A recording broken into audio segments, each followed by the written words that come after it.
வேலனிடம் 2 எருதுகள் இருந்தன. ஒன்றின் பெயர் மலையன், மற்றதன் பெயர் கொம்பன். மலையன் நன்கு வேலை செய்யும். கொம்பனோ எந்த வேலையும் செய்யாமல் முரண்டு செய்யும். ஆனால் வேலன் கொடுக்கும் தீவனத்தை மட்டும் வயிறு முட்டச் சாப்பிடும். வேலன் கொம்பனை வழிக்கு கொண்டு வரத் திட்டமிட்டான். மலையனோடு இரட்டை மாட்டு வண்டியிலும் கமலை அடித்து கிணற்று நீர் இறைப்பதிலும் ஏர் உழுவதிலும் ஒத்துழையாத கொம்பனை தனியாக்கி சில வேலைகளில் ஈடுபடுத்த அவன் ஏற்பாடு செய்தான். முதலில் செக்காட்டும் சொக்கனிடம் அவள் கொம்பனை விட்டான்.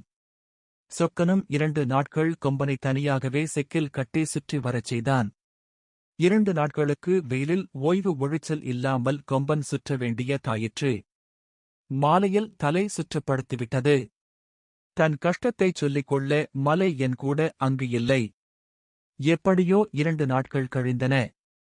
3வது நாள் வேலன் பனை மாட்டு வண்டி மாணிக்கத்திடம் கொடுக்க அவன் அதனை தன் ஒற்றை மாட்டு வண்டியில் பூட்டி ஓட்டலானான்.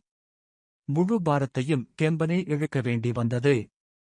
கட்டிலிருந்து விடுவித்து அப்படியும் இப்படியும் நகரக்கூட முடியவில்லை. அப்படியே 2 நாட்கள் அது கஷ்டப்பட்டுக் கொண்டிருந்தது.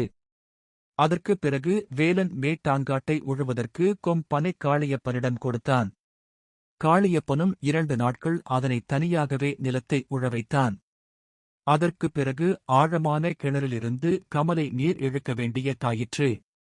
கிணற்றின் கரையிலே கொண்டு சற்று தூரம் வரை கயிறை இழுக்க தோல் சுமலையில் தண்ணீர் வந்து வெளியே விழும். மறுபடியும் கிணறின் கரைக்கு வரும்போது கமலை கிணற்றினுள் போகும்.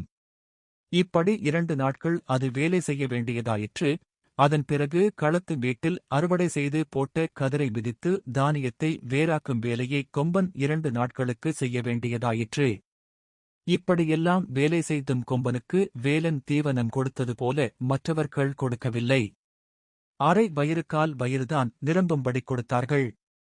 இதையெல்லாம் பார்த்த கொம்பன்தான் வேலனிடம் இருந்து கொண்டு வேலை செய்வதை மேல் எனத் தெரிந்து கொண்டது. வேலையும் அதிகமில்லை, வேலையை பகிர்ந்து கொள்ள மலையனும் இருக்கிறது. வேலனும் நல்ல தீவனம் கொடுப்பவன். எனவே மறுபடியும் வேலன் கொம்பனை தன் வேலைகளில் ஈடுபடுத்திய போது முரண்டு செய்யாமல் மலையனுடன் அது ஒத்துழைத்து எல்லா வேலைகளையும் செய்யலாயிற்று. வண்டி இழுத்தல், ஏர் உழுதல் ஆகியவற்றை மலையனோடு சேர்ந்து உற்சாகமாகச் செய்யவே வேலனும் கொம்பன் கடைசியில் ஒரு வழியாகத் திருந்தியது கண்டு மிகவும் மகிழ்ந்து போனான்.